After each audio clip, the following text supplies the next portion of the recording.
Le cross-crawl ou mouvement croisé. Parmi les fonctions neurologiques, c'est l'une des plus complexes, celle qui contrôle les réflexes de coordination et la marche.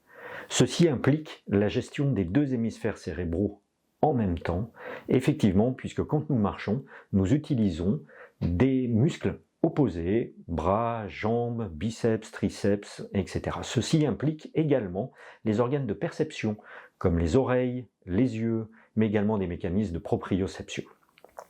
Donc avoir une bonne gestion des deux hémisphères cérébraux est très important pour la coordination.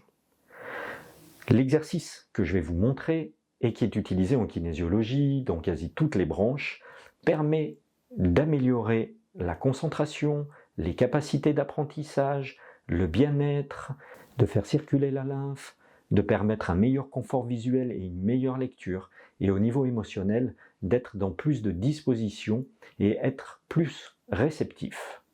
Alors nous allons voir maintenant cet élément clé qui se met généralement en place pendant l'enfance, quand l'enfant passe du fait de ramper aux quatre pattes et qu'il oblige à faire ce qu'on appelle le cross-patterning ou le cross-crawl ou les mouvements croisés, et qui va donc créer des voies neurologiques supplémentaires entre les deux hémisphères, permettant une meilleure coordination et tout ce que nous avons dit avant.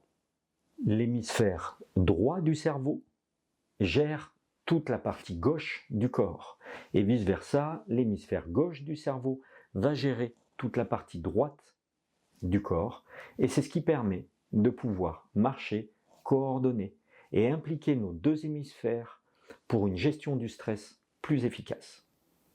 Le cross-crawl est une alternance de mouvements croisés et parallèles.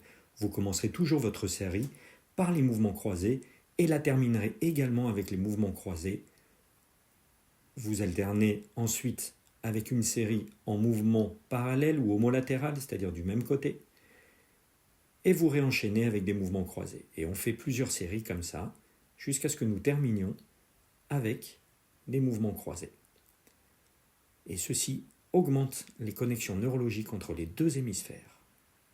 Voilà, on termine par les mouvements croisés.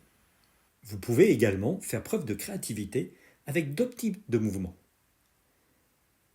Là, c'est en croisé, vous commencez votre série en croisé, et ensuite, vous enchaînerez avec le même côté, comme ceci, pour terminer toujours en croisé. Alors, amusez-vous et réjouissez-vous avec le cross-crawl et les mouvements croisés. Bien entendu, il existe de nombreuses variantes à la pratique du cross-crawl et des mouvements croisés. On peut l'utiliser avec la rotation des yeux pour exercer tout ce qui est oculaire.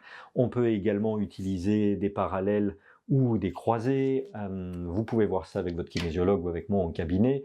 Mais je suis heureux d'avoir partagé cette technique des mouvements croisés et du cross-crawl pour un meilleur bien-être pour vous. Vous pouvez utiliser ça quand vous voulez, tous les matins, tous les jours, pour les enfants, avant les exercices, avant des devoirs. C'est merveilleux. Je vous souhaite une belle journée et à bientôt sur ma vidéo.